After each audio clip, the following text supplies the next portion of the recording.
All right, the 2023 Royal Rumble is in the books, and sorry if my voice isn't too good here, but I'm trying not to be too loud. It's very, very late, obviously. So, anyway, no kickoff shows, no kickoff show matches again. They went straight into it, and we started with the Men's Royal Rumble match.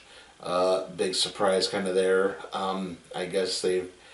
It's always weird when they do stuff like this, but, I guess in a way it does seem to further a story.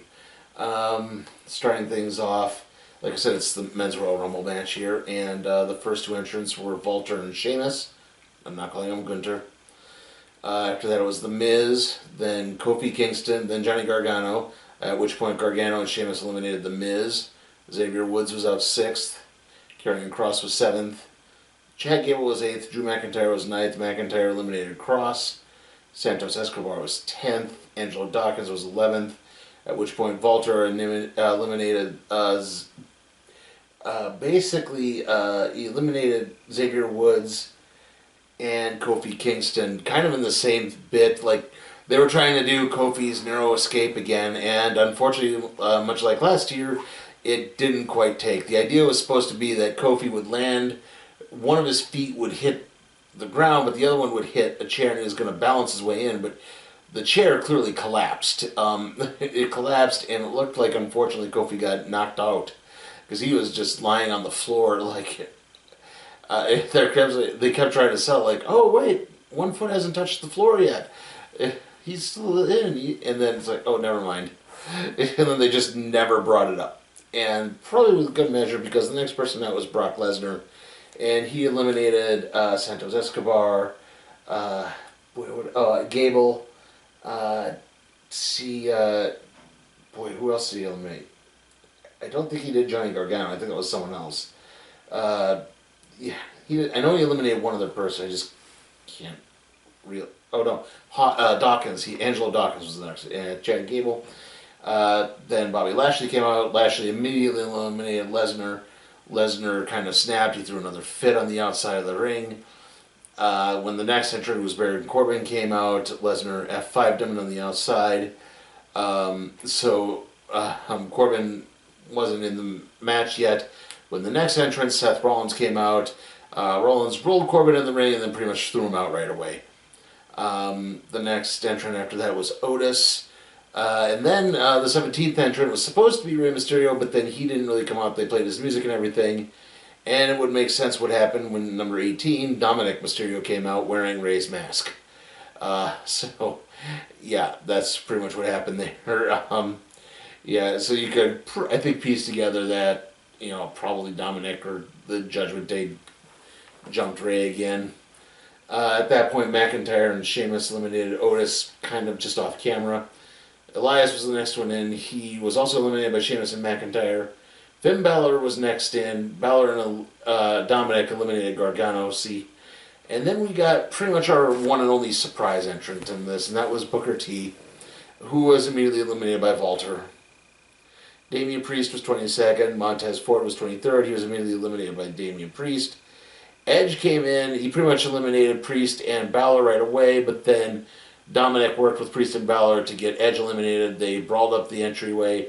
Rhea Ripley got involved, and that's when Beth Phoenix got involved and speared Rhea Ripley, setting up a bit of tension for later, I guess. Austin Theory was the next one out. Then Omos was the next one out. Braun Strowman was in then, and he immediately eliminated Omos. Ricochet was 28th. At that point, Walter eliminated both Sheamus and McIntyre. And our 29th entrant was Logan Paul. And, of course, that means your 30th entrant was Cody Rhodes. So we'll just say that right off the bat. So everyone immediately kind of ganged up on Logan Paul when he entered the ring because he was a little too cocky for his own good. Didn't get eliminated, though. He and Ricochet kind of fought with each other, and that the big thing was they hit these two springboard maneuvers and collided in the middle of the ring. It was, but Theory eliminated Ricochet. Paul was basically selling energy, rolled out of the ring. Yes, keep that in mind. And so That left Cody, Austin Theory, Seth Rollins, and Walter as the supposed Final Four, because immediately when that happened, Logan Paul got in the ring and eliminated Seth Rollins before we got a chance to get another Rollins, Cody Rhodes stare down and face off. But yeah, at that point, Cody then eliminated Logan Paul, which left Cody and Cody eliminated Theory as well. That left Cody and Walter as the last two. They fought and fought. Several occasions looked like Cody was it would hit a move, and it looked like he was just about to get him over, but then Walter came back. Walter locked the top rope sleeper, basically. It looked like, Cody was about to faint and pull out, but he managed to just roll back into the ring. He eventually hit... he had a crossroads, and then managed to toss Walter over the top rope to get the victory. Bit of a predictable one. I mean, we'll get to what the other storyline could have possibly been when we cover that. But yeah, overall, very enjoyable Rumble, very fun. Like I said, not a lot of surprise entrants. Still did a good job of telling a story. Cody's definitely set for Mania. I guess, in a way, having him come out 30th makes the most sense, because that way he does kind of get the least amount of physical activity, since this is his first match back. And, he didn't seem to have too much in the way of injuries. I mean, he got chopped a lot on it because it's Walter. But, seemed to be in good shape, seemed to be pulling his weight well. So everything seemed to be going. Crowd was behind him, so that should carry him through to Mania for when that happens. And now it's time for the Mountain Dew Pitch Black match between LA Knight and Bray Wyatt. So what is a Pitch Black match? It's a hardcore, no DQ, no holds barred, whatever. Except now they have everything under a black light, so it's got so people are wearing, the reflective paint and stuff like that. It gets all day glowy and, it's sort of like, neon colors and everything. And then, so not really much to this match. There was some kind of hard-hitting points early on. I did notice during Bray's entrance that the Firefly Funhouse characters were all lining the entryway. Or at least humanoid versions. These weren't just the puppets. Wyatt hit a big suplex. He hit a big belly-to-belly. Knight attacked the ring steps. He got a kendo stick out. He started hitting Wyatt repeatedly. But Wyatt then immediately caught him and hit his sister Abigail for the 3 count of the victory. And then suddenly Wyatt was wearing a different mask than usual. He was attacking Knight and kept Knight trying to fight off with the kendo stick again, to just no avail. They fought to this one area. Uncle Howdy suddenly appeared at the top of the entryway and gave a flying elbow drop to LA Knight, and a big explosion happened. And then you just saw the Firefly Funhouse characters looking down on Bray. And yeah. I tried to make that as entertaining as that could possibly sound, folks. Sorry. Yeah, the match was just not... I know LA Knight is a better competitor than this. I know Bray Wyatt is capable of doing better than this. It just was completely forgettable and just... Yeah.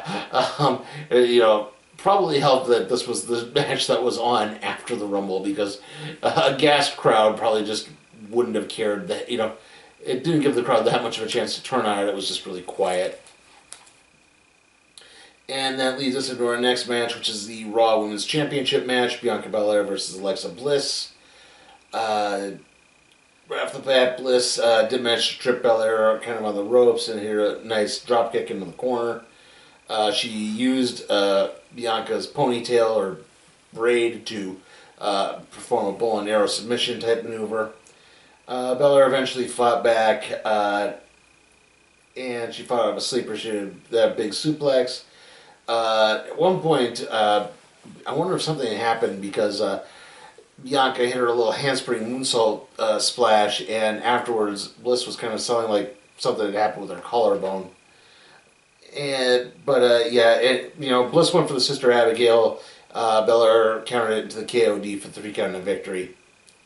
Yeah, kind of a nothing match, unfortunately. Again, it's like maybe gassed crowd from the Rumble, but just didn't really have much in a way to build too much. And then, well, afterwards, Uncle Howdy again appeared and played this sort of vignette where they show all these clips of Alexa, and it's him going, and then him constantly saying, "You really think you're in charge? You really think you're in charge?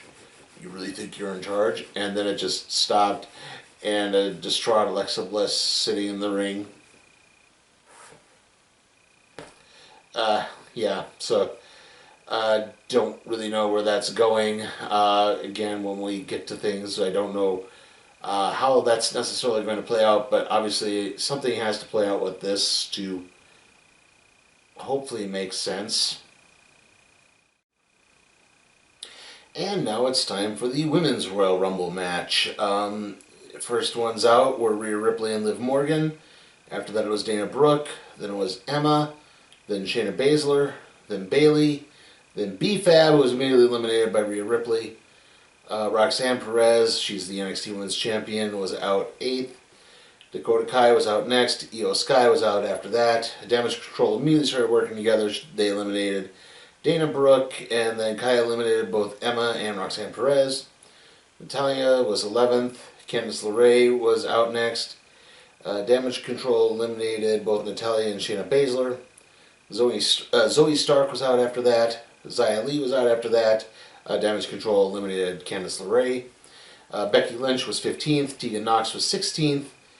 And Asuka was 17th. And of course, Asuka has returned to her Kana persona. She's not going by Kana, she's still Asuka, but yeah. Her original Japanese Kana. As that happened, Asuka eliminated Tegan Nox.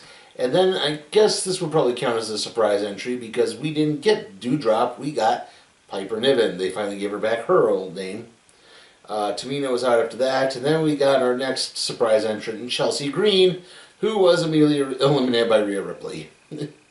After that, Lynch eliminated both Dakota Kai and Io Sky, but then Bayley eliminated Becky Lynch, and Liv Morgan eliminated Bayley. Zelina Vega was out next, and she immediately eliminated Xia Li.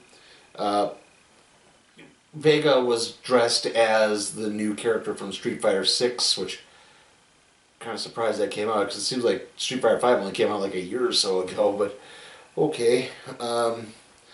And then Raquel Rodriguez, I wrote Raquel Gonzalez in my notes here, sorry.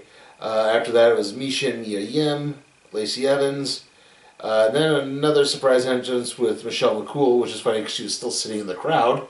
Like, she did apparently know that she was supposed to be in there.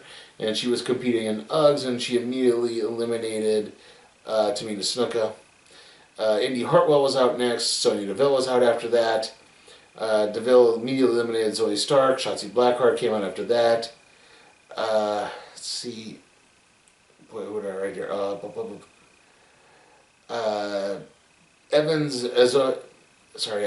Lacey Evans eliminated Zelina Vega. Sonya Deville eliminated, I believe it's Indy Hartwell. Nikki Cross was 29th, and then we had Nia Jax come out 10 seconds too early. Like, they didn't even begin the countdown. They just cued her music, and suddenly she was standing there. Everyone immediately ganged up on Nia Jax to manage to shrug it off just enough, but eventually Ripley hit the Riptide, and that shocked Jax enough that everyone was able to dump her out of the ring. After that, Lacey Evans was eliminated by Raquel Rodriguez. Asuka eliminated Sonya Deville. Rhea Ripley eliminated Michelle McCool. Mia Yim eliminated Shotzi. Piper Niven eliminated Mia Yim. Raquel Rodriguez eliminated Piper Niven. Ripley eliminated Raquel Rodriguez. That left the final four of Asuka, Ripley, Liv Morgan, and Nikki Cross. Liv Morgan eliminated Nikki Cross. At this point, that left Asuka, Liv, and Ripley in the ring. They were fighting. They all got over the top rope and caught on the ring apron. Asuka went for the miss to try to hit Ripley, but hit Liv. Liv kind of fell back into the ring post a little bit. She did not fall out of the ring, though. And that enabled the kind of scuttle that caused allowed Ripley to toss Asuka off to eliminate her. And then it came down to Ripley and Liv. Liv caught Ripley with the recoil or the code. I forget what her version is called, but yeah, the code breaker basically. It's not Oblivion, is it? No, Oblivion's the one off the second rope. But yeah, she hit her with that code breaker finisher. Ripley's just barely hanging on, and but unfortunately Liv is blinded by the mist, so she can't really see. She has to feel to Ripley's hand, which gave Ripley just enough time to swing her feet up and trip Ripley off, or Morgan, off of the ring apron to officially win the Rumble. Whew. So yeah, it was a fun Rumble. Again, more surprise entrants in that one. Again, maybe a little predictable, just kind of because I think everyone sort of thought that Rhea Ripley was going to win. I could have maybe seen Morgan winning just again because maybe to get some of her momentum back that she had, but it does lead to an interesting concept as to who Rhea Ripley is necessarily going to face. Like, you could make the argument that she could go after Charlotte Flair because, Charlotte's the one who always just keeps beating Rhea, so that would make a lot of sense. But I don't think she could face Charlotte Flair and be a heel. Like, Charlotte's technically playing babyface now, but yeah. More often than not, she's still going to get booed. So I think in all likelihood, Rhea Ripley's going to wind up going after Bianca Belair at Mania.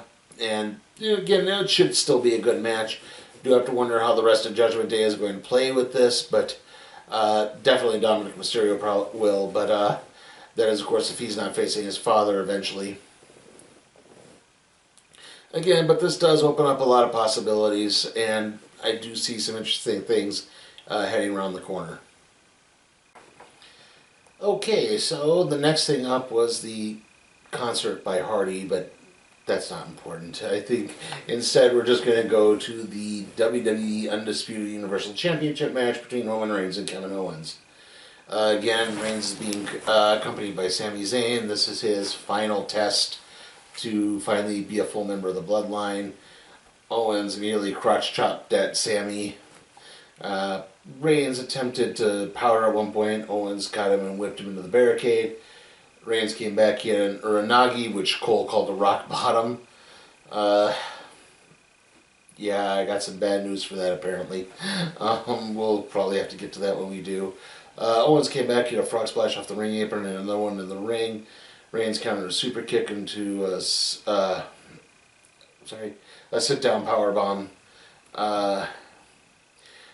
Big moments here. Owens came back. He had a super kick and a swanton.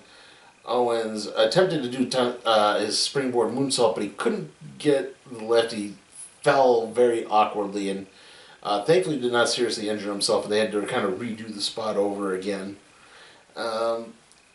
Reigns blocked a stunner and threw Owens into the ref. Owens hit a pop-up power bomb. However, Reigns, because it was, the ref was still out, Reigns got him with another Superman punch, I think, and immediately demanded a chair from Sami Zayn. Zayn feverishly looked for one. He just got it in, but Reigns got hit with a stunner. He only got 2 count, or the ref did. I'm just thinking, hits a stunner. I can't remember if the ref had gotten in there or not, but Reigns got speared at one point. He rolled outside of the ring. He was struggling to get to his feet. Sami just said, "Stay down, stay down." Reigns speared Owens into the barricade.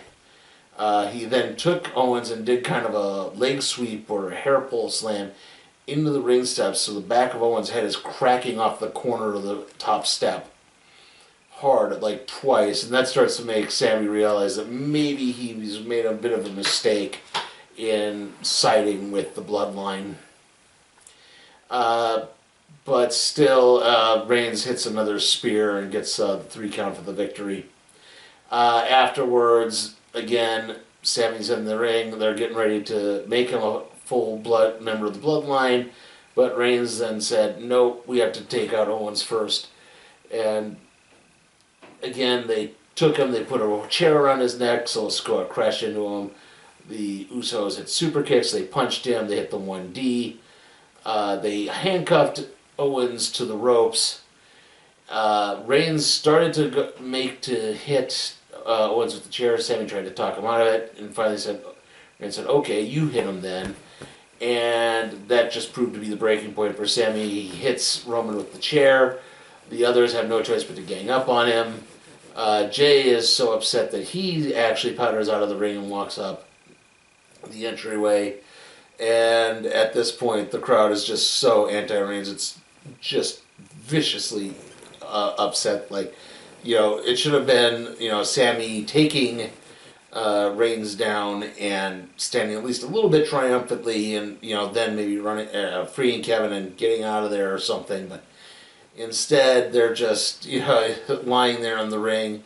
The Bloodline makes their way up, and we don't know exactly what's going to happen just yet. But it's definitely the first strike there has happened, and I guess that should call back to the men's Rumble match a bit.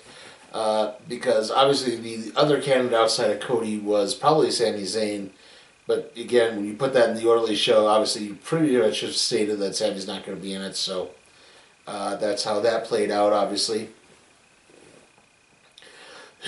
So yeah, it does raise some interesting points that, okay, are we going to get the Usos versus Zayn and Owens?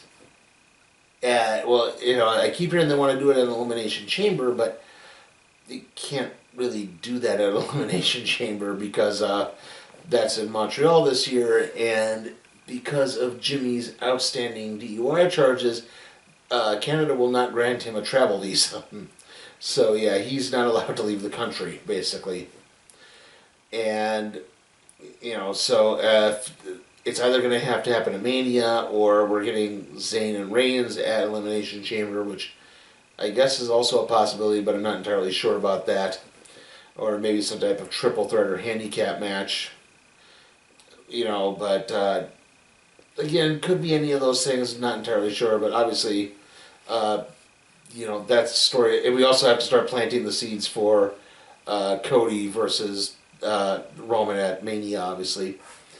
And I've heard mixed things. They want to have one champion on Raw again. They want to unify the titles one more time, but don't know exactly how that's going to pan out, or if it will pan out. And again, the prevailing rumor is right now, again, does not look like we're going to get The Rock. Just as I finally started selling, okay, maybe we are going to get The Rock again, but nope. At least at this point, he hasn't been training to get back in the ring. He's also been trying to, relaunch the XFL for the third time, and I don't know if that's going to... He's not really got anything shooting-wise, but he could wind up making an appearance at Mania. Maybe that could lead to some type of confrontation with Reigns, but it's probably not going to be any type of formal match. So, yeah, it does beg the question as to, are we going to split the championships up or not? Is somehow Sami Zayn going to wind up winning one? Who knows? Is Reigns just going to lose like the WWE title and that'll go to Raw again? Not entirely sure, but it is definitely setting up to be a very unique WrestleMania from SoFi Stadium. Not Hollywood, Inglewood, but overall, the show itself, it gets a B. The Rumbles were great. Obviously, the main event was really good and enjoyable and fun. Well, fun might not be the best term, but it did a good job of furthering the story and setting things up. But the other two matches were just kind of there. And, yeah, definitely just kind of dragged the show down. Likewise, we did need a concert in this. It was way too long a show.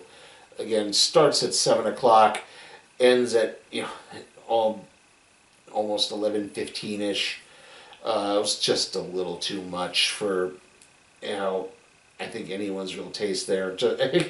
Again, really need to tighten these things up. Like, maybe, we have WrestleMania over 2 days. Maybe the Royal Rumble needs to go to 2 days too. Have the women's on one night, have the men's on the other night.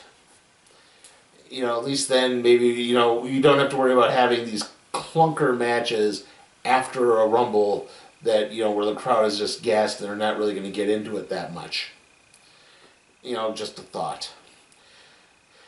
Okay, so yeah, I think overall I just give the show a B. And I would have liked to, again, the Rumbles alone would get an A, but again, the other matches just kind of, yeah, and it led to a real grindy feel sometimes. And again, I'm tired as well, so that's not helping much. So yeah, obviously I did manage to just get the Random Trade Review episode up. It took a long time to edit. I'm not joking. I think it took almost 3 hours because I just barely got the video uploaded right before the kickoff show started for the Royal Rumble. So yeah, that's kind of how relatively long that took. So yeah, the next video after that is going to be seasons 3 and 4 of The Mighty Ones. I'm halfway through that. I've completed season 3. I'm just about to start season 4. And then wrestling-wise, it's probably going to be Elimination Chamber. I don't know when the next Impact special is. I haven't been able to really pay attention to that, unfortunately. It's just been busy. So yeah, and I think that's just going to be kind of it for now. At least, obviously there'll be other videos. I can't think of it right now. I'm tired. See you all next time.